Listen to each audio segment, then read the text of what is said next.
सुनो पहले कल कल क्या पढ़े थे सुनिए। दो आवेश के बीच में कहीं पर आवेश रखेंगे तो कहां पर नेट फोर्स 0 होगा, ये चीज पढ़े थे।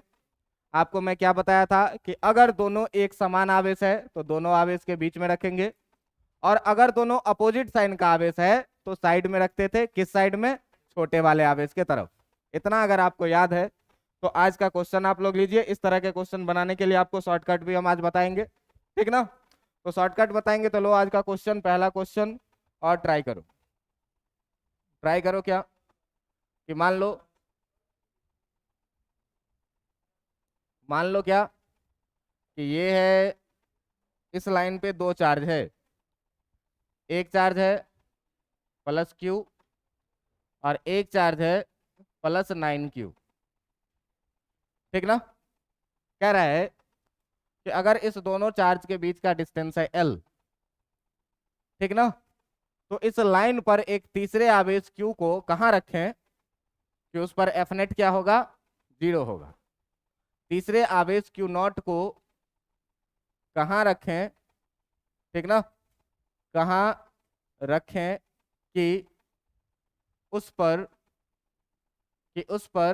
F नेट इक्वल टू कितना हो? 0 हो। ऑप्शन है आपके पास L/2, ऑप्शन है आपके पास L/3, ऑप्शन है आपके पास L/4, ऑप्शन है आपके पास नन ऑफ दिस। चलिए देखिए कैसे बनाते हैं हम लोग। कि देखो इसमें हमेशा ध्यान रखना कि जो दूरे पूछेगा वो पूछेगा कहाँ से? छोटे आवेश से या बड़े आवेश, ठीक ना।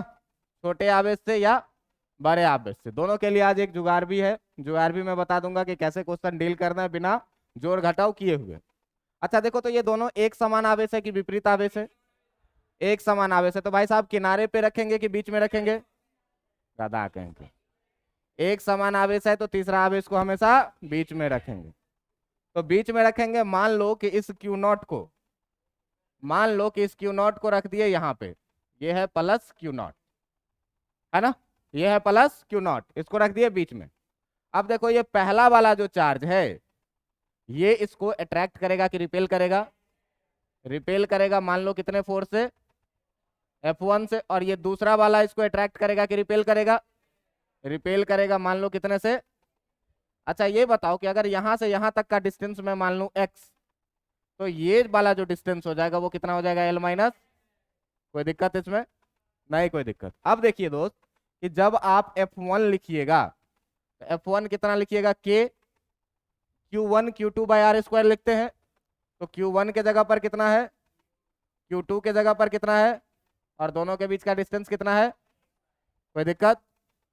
F2 अगर तुमको लिखना है भाई तो कितना लिखेंगे? K, पहला आवेश है कितना, दूसरा कितना है? 9Q, दूसरा वाला कितना है, और दोनों के बीच का डिस्टेंस कितना? L-x का। अब सवाल कह रहा है कि हमको क्या चाहिए? F net 0। तो F नेट 0 चाहिए, इसका मतलब F1 बराबर कितना चाहिए? तो F1 और F2 जब दोनों बराबर हो जाएगा तो इस पर नेट फोर्स कितना लगेगा? 0। जरा सा करके देखो यहाँ से बराबर। तो ये F1 बराबर जो लिखोगे F2, तो F1 के जगह पर क्या लिखना है? K Q0/x², ये देखो, है ना। और F2 के जगह पर कितना लिखना है? 9K Q0/L-x का होल स्क्वायर। कोई दिक्कत इसमें? नहीं कोई दिक्कत। ये 9 को पीछे लिख लिए खाली, ठीक है।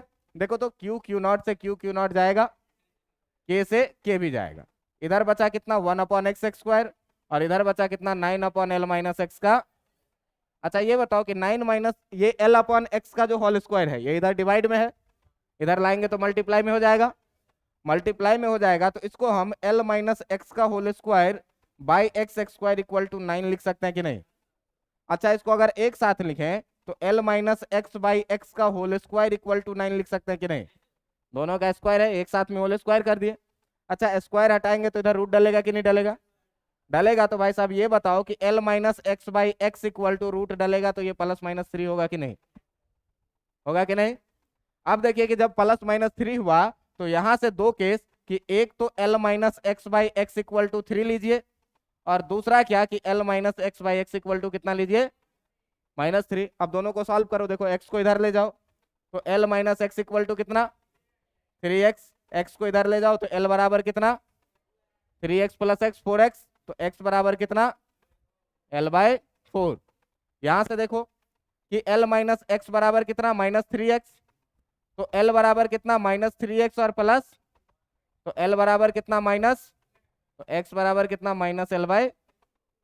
अच्छा, अब देखिए कि इसमें से हमको डिस्टेंस लेना कौन सा है। सुनिए, ऐसे नहीं डिसाइड करेंगे कि पॉजिटिव की नेगेटिव। तुम देखो कि इस L माइनस एक्स वाले टर्म को देखो जरा सा, ये L माइनस एक्स, अगर x पॉजिटिव रहेगा तो L से कम वैल्यू मिलेगा, और L से कम वैल्यू मिलने का मतलब बीच की बात होगी। अगर ये x नेगेटिव हो जाएगा तो L से ज्यादा वैल्यू मिलेगा, और L से जैसे ही ज्यादा वैल्यू हुआ तो या तो इस साइड बाहर आ जाएगा, या तो बाहर तो हमको लेना नहीं है, बाहर हमको लेना नहीं है, इसीलिए ये x इक्वल टू -L/2 क्या हो जाएगा, गलत हो जाएगा, और ऑप्शन हो जाएगा क्या x इक्वल टू L/4 आपका सही आंसर है। बात समझ में आया कि नहीं आया, बात समझ में आया। चलिए एक अगला सवाल आप लोग बना करके दिखाइए, निकालिए कॉपी पेन। ऐसा ही क्वेश्चन है क्या, क्वेश्चन सेम टू सेम है ये, कि ये है लाइन, इस लाइन पे जो चार्ज है वो चार्ज है आपका इधर +1 माइक्रोकूलम का, और इधर एक दूसरा चार्ज है -16 माइक्रोकूलम का, ठीक ना, 1 माइक्रोकूलम और -16 माइक्रोकूलम। इस दोनों के बीच का जो डिस्टेंस दिया हुआ है वो दिया हुआ है आपको 10 मीटर। इस दोनों के बीच का डिस्टेंस दिया हुआ है आपको 10 मीटर, ठीक ना, 10 मीटर।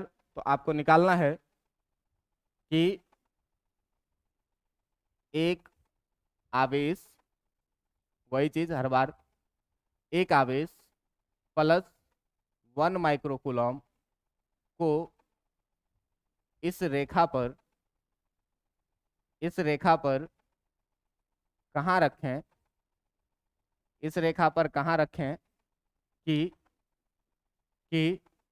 +1 माइक्रोकूलम पर कोई बल आरोपित ना हो, कोई बल आरोपित ना हो, कोई बल आरोपित ना हो। इसको बना करके देखना है आपको। अच्छा सर जुगाड़ बताए थे, कुछ जुगाड़ तो बताए नहीं, दोनों क्वेश्चन कर लो इसके बाद फिर जुगाड़ बता देंगे।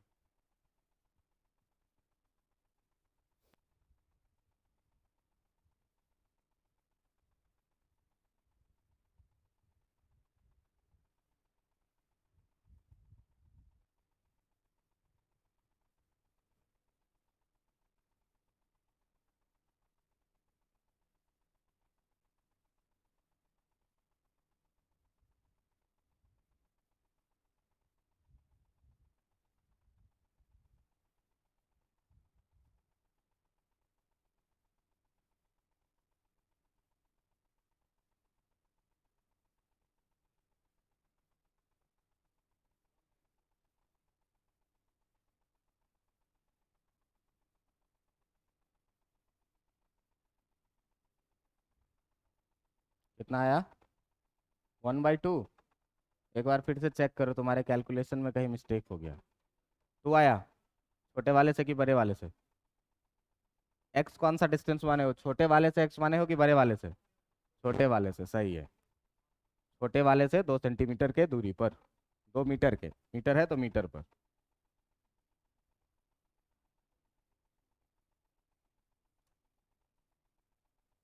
चलिए देखिए कैसे बनाना है। तो भाई साहब मान लो क्या कि इस +Q0 को, अच्छा ये बताओ कि पहले कि ये जो दोनों चार्ज है ये सेम साइन का है कि अपोजिट साइन का है, अपोजिट साइन का है तो बीच में रखेंगे कि बाहर रखेंगे, बाहर रखेंगे, छोटे वाले की तरफ कि बड़े वाले की तरफ, छोटे वाले की तरफ। तो भाई साहब ये पता है कि +1 माइक्रोकूलम को आपको यहाँ रखना पड़ेगा, और मान लीजिए कि ये डिस्टेंस है कितना x, तो यहाँ से यहाँ तक का जो ये पूरा डिस्टेंस आपका हो जाएगा, ये कितना हो जाएगा 10+, कोई दिक्कत है इसमें नहीं।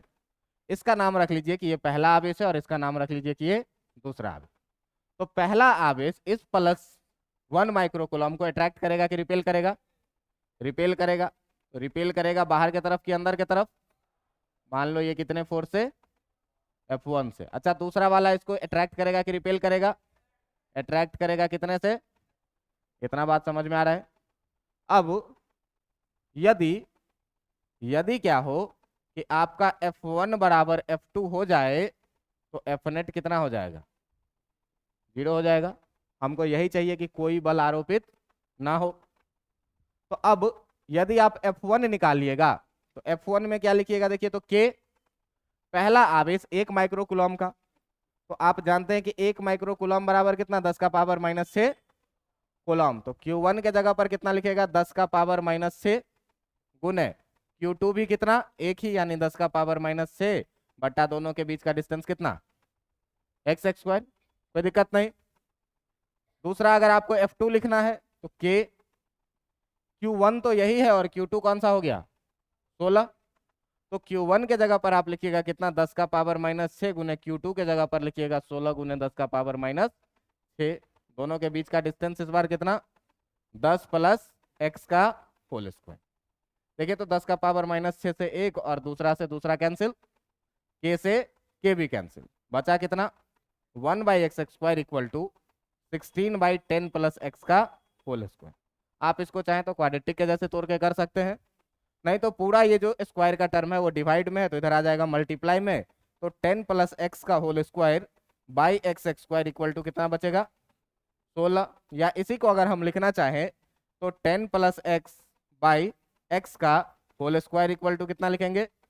या 10 + x by x equal to कितना लिखेंगे?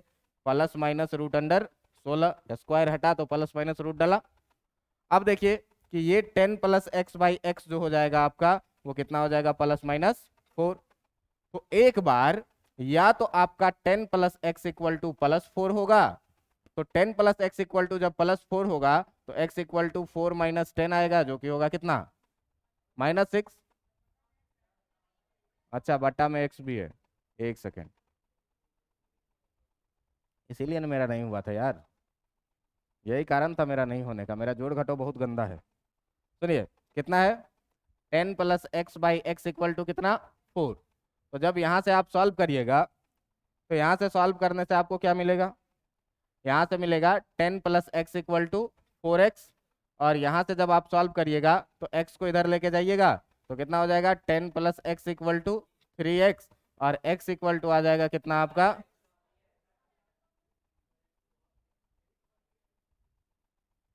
x अगर यहाँ से हटेगा तो ये 3x हो जाएगा, है ना? हाँ, 10 बराबर कितना? 3x। तो x बराबर कितना? 10/3।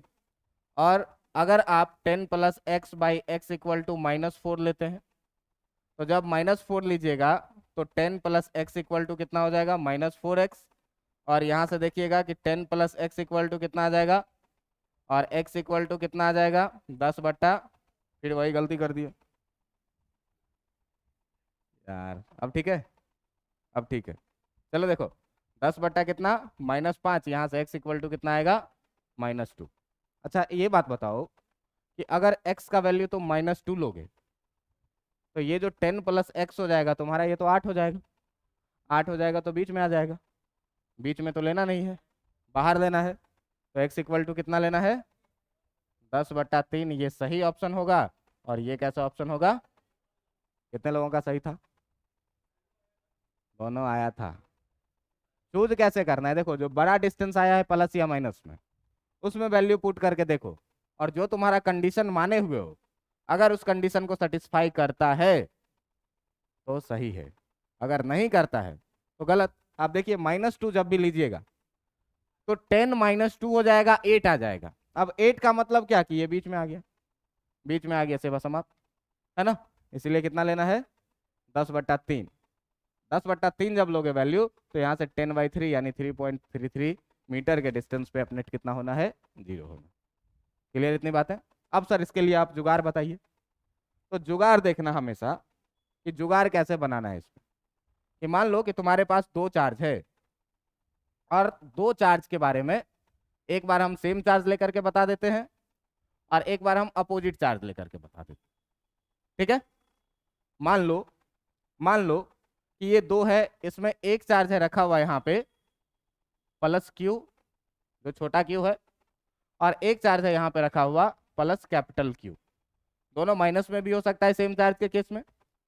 अगर दोनों के बीच का डिस्टेंस है एल और आपसे कहे कि एक तीसरे चार्ज को कहाँ रखें, तो आप बीच में रखिएगा प्लस क्यू नॉट को, बीच में रखिएगा कि नहीं, सेम चार्ज है तो। और मान लीजिए कि अगर ये डिस्टेंस आपका x है तो आप x बराबर सीधे लिखिएगा, छोटे चार्ज से अगर डिस्टेंस निकालना है तो छोटे चार्ज से अगर डिस्टेंस निकालना है तो रूट अंडर छोटा चार्ज बाई रूट अंडर छोटा चार्ज प्लस रूट अंडर बड़ा चार्ज टाइम्स एल। और अगर ये वाला डिस्टेंस जो कि एल माइनस एक्स होगा, तो अगर आपको एल माइनस एक्स निकालना है तो एल माइनस एक्स क्या है, बड़े वाले चार्ज से डिस्टेंस, तो बड़े वाले चार्ज का रूट ऊपर में, छोटे वाला चार्ज का रूट प्लस बड़े वाले चार्ज का रूट टाइम्स एल। पिछला क्वेश्चन तुम वेरीफाई करके देख लो, क्यू था और 9q था, तो q और 9q जब इसमें डालोगे तो देखो तो कितना होगा, root Q by root Q plus root 9q 3 root Q, होगा कि नहीं, रूट 9q कितना होगा 3 रूट क्यू टाइम्स कितना एल, ये कितना हो जाएगा root Q by 4 root Q times कितना, रूट क्यू से रूट क्यू गया, कितना बचा,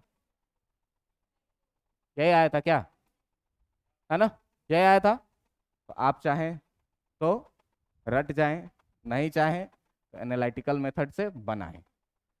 ठीक है, कोई दिक्कत नहीं, वेरीफाई भी हो गया। अच्छा सर ये तो थी सेम चार्ज की बात, अगर अपोजिट चार्ज की बात पूछे तो अगर अपोजिट चार्ज की बात पूछे तो मान लो यहाँ पे है ये रखा हुआ प्लस स्मॉल क्यू और यहाँ पे है ये रखा हुआ माइनस कैपिटल क्यू।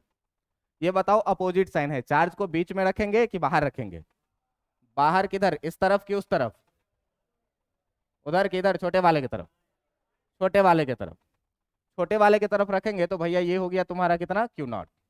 और मान लो ये क्यू नॉट है कितने डिस्टेंस पे, तो ये वाला जो डिस्टेंस हो जाएगा ये कितना तेरा हो जाएगा। अब देख कि जब यहां तुमको x निकालना हो तो काम वही करो, root under small q by root under capital Q minus root under small q, बड़े वाले में से छोटे वाले का रूट घटाना है टाइम्स कितना l। और अगर तुमको l प्लस एक्स निकालना हो तो root under capital Q by root under capital Q minus root under times l। Verify करके दिखा दीजिए सर। तो कितना कितना चार्ज था पिछले में, 1 माइक्रोकूलम और 16 माइक्रोकूलम।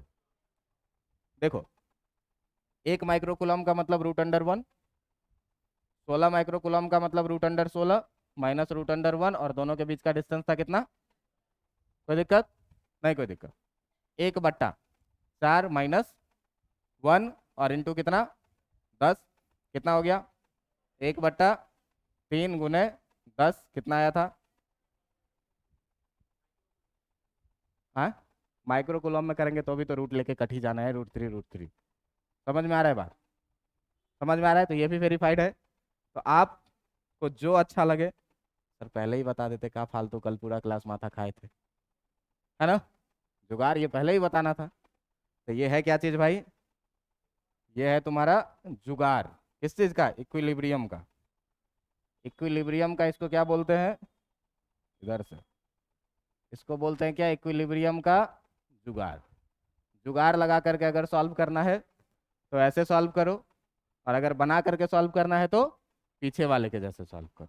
समझ में आ रहा है बात, जुगाड़ ज़्यादा अच्छा है सर, है ना, जुगाड़ ज़्यादा अच्छा है, ये याद रहेगा आपको। इस पर अब कैसा भी क्वेश्चन आए इक्विलिब्रियम का आप लोग बना लेंगे, ठीक ना। चलिए अब अगला चीज हम लोग जो बात करने वाले हैं वो पॉलीगोन्स के बीच में चार्ज रखेंगे सेंटर पे, ठीक ना। अब देखो कि अब का जो तुम्हारा सवाल रहेगा वो कैसा रहेगा, एकदम सीखना, वेक्टर से एकदम एक्टिव रहना, ठीक है। इस बार क्या कह रहा है ये देखिए आप, कि आपके पास एक इक्विलेटरल ट्रायंगल है, आपके पास एक इक्विलेटरल ट्रायंगल है। इस इक्विलेटरल ट्रायंगल के बारे में जो आपको गिवन है वो गिवन है क्या, इसके तीनों कॉर्नर पे मान लीजिए प्लस क्यू, यहाँ भी क्या मान लीजिए प्लस क्यू, और यहाँ भी क्या मान लीजिए कि प्लस क्यू चार्ज रखा हुआ है, ठीक ना। कह रहा है कि इसके सेंटर पे हम कोई चार्ज रख दिए, इसके सेंटर पे हम कोई चार्ज रख दिए Q not, plus Q not. अगर इसका साइड है ए, तो आप बताइए कि इस चार्ज पर कितना फोर्स लगेगा। जरा सा एक्टिव हो जाए। इस चार्ज पे ये तीनों चार्ज फोर्स लगाएगा, लगाएगा कि नहीं। अच्छा जरा सा देखिए कि अगर ये इक्विलेटरल ट्रायंगल है, समबाहु त्रिभुज है, तो आप ये बताइए कि यहां से यहां तक का डिस्टेंस ये होगा, यहां से यहां तक का डिस्टेंस क्या होगा चार्ज से, ये, और यहां से यहां तक का डिस्टेंस होगा ये। अगर आपको पता हो, अगर आपको पता हो तो आप ये बात भी जानते होंगे कि ये तीनों ही डिस्टेंस, अगर आपको पता हो तो आप ये बात भी जानते होंगे कि ये तीनों डिस्टेंस क्या होते हैं, पढ़े हुए हो 10वीं क्लास में, पढ़े हुए हो ना गणित में। अच्छा सर कैसे निकालेंगे, तो एक बात बताइए, 60 डिग्री था पूरा का पूरा, तो 60 डिग्री था, तो ये कोण कितना हो जाएगा, 30 डिग्री हो जाएगा।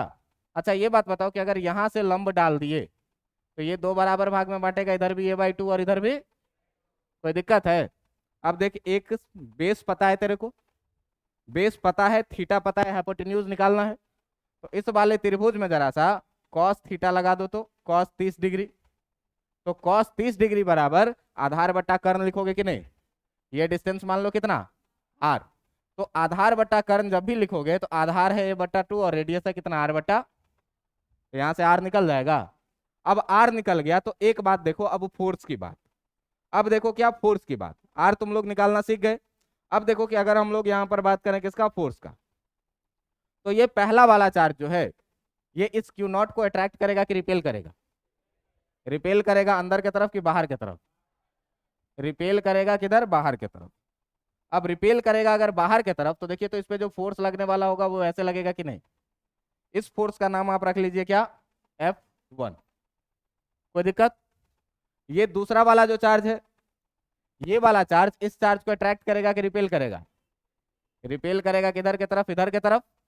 इस फोर्स का नाम रख लो क्या तुम, इस फोर्स का नाम तुम रख लो क्या, F2। और ये तीसरा वाला चार्ज ये बताओ कि इस फोर्स को अट्रैक्ट करेगा कि रिपेल करेगा, रिपेल करेगा कैसे, ऐसे बाहर की तरफ। इस फोर्स का नाम रख लो कितना, इस फोर्स का नाम रख लो कितना, F3। अच्छा जब ये तीनों बराबर है तो ये तीनों ही आर आर आर के बराबर में होगा। अब देखो कि अगर अगर भाई साहब हमको F1 लिखना है तो F1 भी लिखेंगे K, पहला चार्ज Q, दूसरा चार्ज Q नॉट, दोनों के बीच का डिस्टेंस कितना, Q नॉट बाई r², कोई दिक्कत नहीं। अगर आपको F2 लिखना है तो K, पहला चार्ज Q, दूसरा चार्ज Q नॉट बाई, देखिए ये है आपका F2, है ना, F2, तो Q नॉट बाई r²। अगर भाई साहब आपको F3 लिखना है तो F3 देखिए तो Q नॉट बाई r² होगा कि नहीं होगा, होगा। अच्छा ध्यान से आप देखिए तो F1, F2 और F3 ये तीनों चीज क्या है, इसको हम कोई एक नाम से मान ले क्या, कि मान लेते हैं क्या कि ये कितना है, कोई दिक्कत आपको नहीं, कोई दिक्कत। अब देखिए कि इस तीनों वेक्टर में, इस तीनों वेक्टर F1, F2 और F3 को मैं यहां बाहर निकालता हूं। तो F1, F2 और F3 को जब आप बाहर निकालेंगे तो देखिए तो आपका जो F1 है वो कुछ ऐसा है, आपका जो F2 है वो कुछ ऐसा है, और आपका जो F3 है ये कुछ ऐसा है। तीनों बराबर भी है, तीनों बराबर भी है। तो ये देखो कि ये भी तुम्हारा F के बराबर में, ये भी तुम्हारा F के बराबर में, और ये भी तुम्हारा। ये बात बताओ कि इस दोनों के बीच का एंगल कितना होगा, ये भी कितना होगा और ये भी कितना होगा। अच्छा ये दोनों अगर बराबर है तो इस दोनों का जो रिजल्टेंट लिखोगे पैरेललोग्राम से, तो पैरेललोग्राम लॉ क्या कहता है कि दोनों वेक्टर को पैरेललोग्राम का कॉरेस्पॉन्डिंग साइड मानते हुए पैरेललोग्राम बना दीजिए। बन गया क्या, बन गया। इसका जो डायगोनल होगा वही क्या होगा, रिजल्टेंट। इसका जो डायगोनल होगा वही क्या होगा, रिजल्टेंट। थोड़ा सा टेढ़ा बन गया लेकिन मान लो, इस दोनों का जो डायगोनल होगा वो क्या होगा, इसका रिजल्टेंट होगा। मान लो कि ये डायगोनल है इसका क्या, F कुछ भी मान लो, 4, 1 2 3 इधर था 4 मान लिए। अब देखिए कि अगर F4 आपको लिखना है, F4 अगर आपको लिखना है तो √a² plus b² plus 2ab। तो a के जगह भी कितना लिखोगे, b के जगह भी कितना लिखोगे, और cos कितना, कोई दिक्कत है इसमें? नहीं कोई दिक्कत है। अच्छा भाई साहब ये बताओ कि ये root under F square plus F square plus 2f² और cos 120 का वैल्यू कितना? 2 से 2 कटेगा क्या? ये माइनस एफ² से एक f² भी खत्म, बचा कितना? रूट अंडर f² जो हो गया कितना? f के बराबर में। अब देखो कि जो f4 है ये भी हो गया किसके बराबर में? दोनों अपोजिट डायरेक्शन में है क्या? दिख नहीं रहा है सर, थोड़ा सा टेढ़ा हो गया मेरा डायग्राम, इसीलिए नहीं दिख रहा है, लेकिन मान लेगा कि दोनों अपोजिट डायरेक्शन में है क्या? अब जब दोनों अपोजिट डायरेक्शन में, तो ऊपर भी एफ लग रहा है और नीचे भी एफ लग रहा है, अपोजिट डायरेक्शन में एफ नेट कितना? ये वाला एफ क्या करेगा? इसको कैंसल करेगा, और जो फाइनली आपका एफ नेट बचेगा वो कितना बचेगा? बात समझ में आ रही है क्या? कैसे डील करना है ये समझ में आ रहा है? तो आपको बस इतना जानकारी होना चाहिए कि अगर मान लो यहाँ चार्ज डिफरेंट दिया रहता तो एफ नेट 0, तब आपको आर निकालना पड़ता। कैसे? ऐसे। तो जब ऐसे करोगे तो cos 30 का वैल्यू कितना होता है? √3/2 इक्वल टू, इसको a/2 इंटू 1/r लिखोगे क्या? 2 से 2 काट दोगे क्या? काट दोगे तो r बराबर जो लिखोगे वो कितना आएगा? a/√3। ठीक ना? तो ये हमेशा याद रखना कि r बराबर a/√3 आ जाएगा। इसका साइड तुमको पता रहेगा, सॉल्व करके आंसर निकाल लोगे क्या? निकाल लोगे? अच्छा, स्क्वायर में सर जरा सा देखा जाए। अगर स्क्वायर में देखा जाए तो देखिए स्क्वायर में क्या होता है। स्क्वायर में तो बिना सॉल्व किए आप क्या दीजिएगा कि एफ नेट 0 हो। कैसे? देखिए प्रयास कीजिए। तो यहां से देखिए कि ये है आपका स्क्वायर, ये है आपका क्या? स्क्वायर। अब इस स्क्वायर के चारों कॉर्नर पे, इस स्क्वायर के चारों कॉर्नर पे चार्ज दिया हुआ है +q, इधर भी क्या दिया हुआ है? +q, इधर भी क्या दिया हुआ है? +q, और इधर भी क्या दिया हुआ है? +q। अब देखो कि अगर कहे तुमको कि इसके सेंटर पे किसी चार्ज को रख दिया गया है, तो सेंटर का मतलब क्या? कि इस दोनों को डायगोनल को जो काटने वाला पॉइंट होता है वही होता है क्या? इसका सेंटर। अब क्या रहा है क्या कि इसके सेंटर पे आप कोई चार्ज रख दीजिए क्या? Q0 +Q0। अच्छा तुमको ये पता होगा कि स्क्वायर का डायगोनल एक दूसरे को बाइसेक्ट करता है, बराबर भागों में काटता है। तो भाई साहब जितना बड़ा ये होगा उतना ही बड़ा ये भी होगा, और जितना बड़ा ये होगा उतना ही बड़ा, है ना? इस सारे डिस्टेंस को मान लो कितना? r, और इसका साइड दिया हुआ है कितना? a। अच्छा तुमको पता हो तो ये पूरा डायगोनल जो लिखते थे, तो पूरा डायगोनल लिखते थे कितना? √2a। और ये r जो हो जाएगा, ये r बराबर डायगोनल का कितना? तो r बराबर कितना हो जाएगा? a बटा, देखो √2 से कट जाएगा, कितना हो जाएगा? a/। समझ में आ रहा है बात? अब देखिए कि ये चार्ज Q0, ये भी चार्ज Q0, ये भी चार्ज Q0, और ये भी चार्ज Q0। चार्ज भी सेम और डिस्टेंस भी हर जगह क्या? सेम। तो अगर मान लीजिए कि इसको आप बोलते हैं पहला, इसको आप बोलते हैं दूसरा, इसको आप बोलते हैं तीसरा, और इसको बोलते हैं आप चौथा चार्ज। तो पहला वाला चार्ज जो है आपका, ये पहला वाला चार्ज सेंटर वाले चार्ज को अट्रैक्ट करेगा कि रिपेल करेगा? रिपेल करेगा। किधर की तरफ? बाहर की तरफ।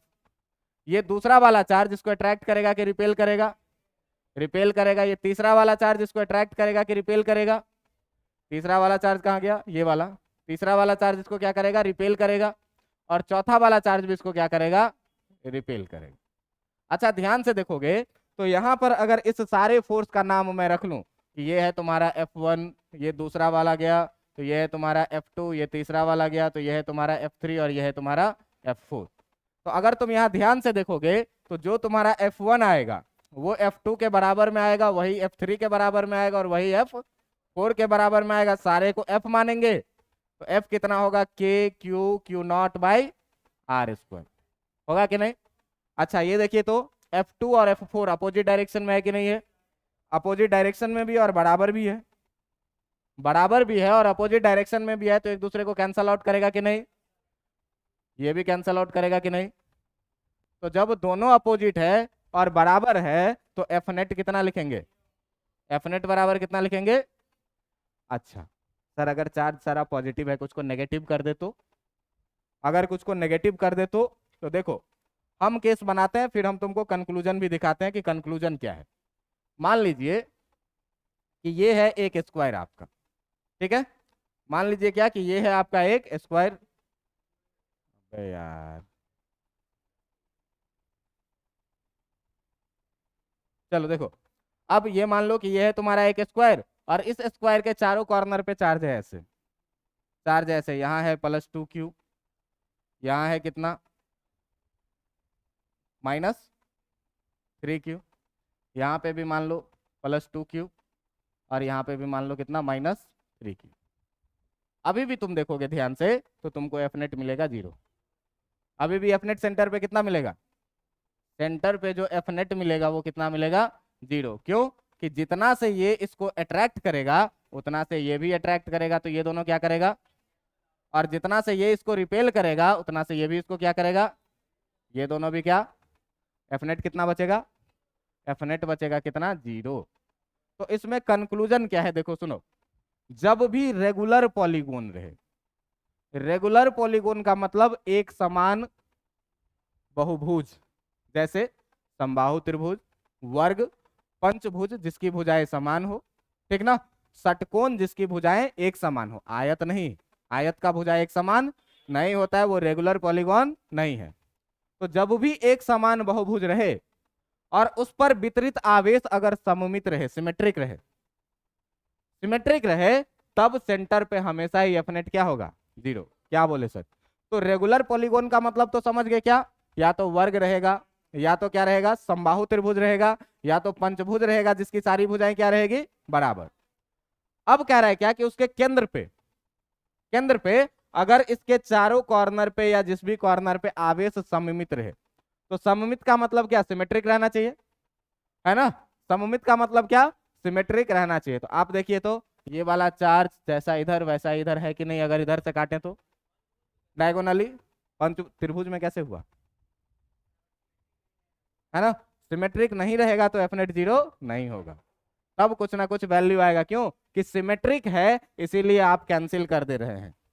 अगर सिमेट्रिक नहीं रहेगा तो F1 F2 F3 F4 का वैल्यू अलग अलग आएगा, और तब आपको पैरेललोग्राम लॉ लगा करके एफ नेट निकालना पड़ेगा। समझ में आ रहा है बात, एक स्क्वायर बनाए, बोलो इधर दो साइड में इधर रखें क्या पॉजिटिव, चलो इधर रखें -q और इधर भी क्या रखें -q, सिमेट्रिक नहीं है, डायगोनली सिमेट्रिक है क्या, ये दोनों आधा q इधर गया आधा +q इधर गया ये दोनों में, लेकिन इधर +q तो इधर डायगोनली सिमेट्रिक होना चाहिए, ठीक ना। हाँ कहोगे कि सर ऐसे तो सिमेट्रिक है, देखिए डायगोनली सिमेट्रिक का बात कर, ठीक ना, डायगोनली सिमेट्रिक होना चाहिए, तब एफ नेट 0 होगा, नहीं तो एफ नेट 0 नहीं होगा।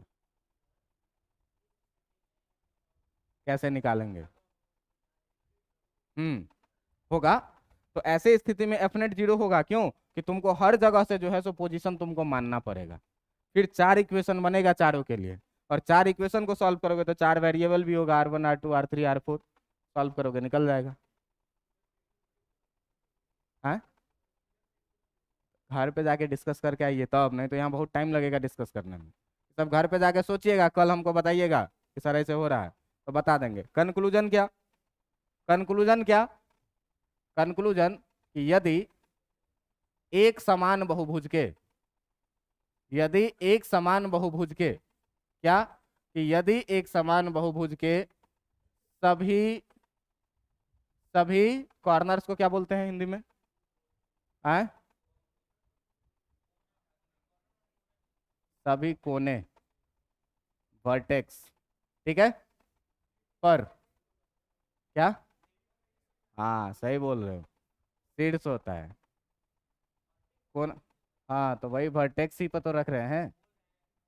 चलिए सुनिए कि वर्टेक्स पर यदि एक समान बहुभुज के सभी वर्टेक्स पर आवेश आवेश विकर्णीय सममित हो, विकर्णीय सममित, सममित का मतलब क्या होता है सिमेट्रिक, ठीक ना, सममित का मतलब क्या होता है सिमेट्रिक हो, तो तो उसके उसके केंद्र पर, तो उसके केंद्र पर स्थित आवेश पर, उसके केंद्र पर स्थित आवेश पर कुल बल का परिमाण कितना होगा, कुल बल का परिमाण क्या होगा शून्य होगा, कुल बल का परिमाण शून्य होगा।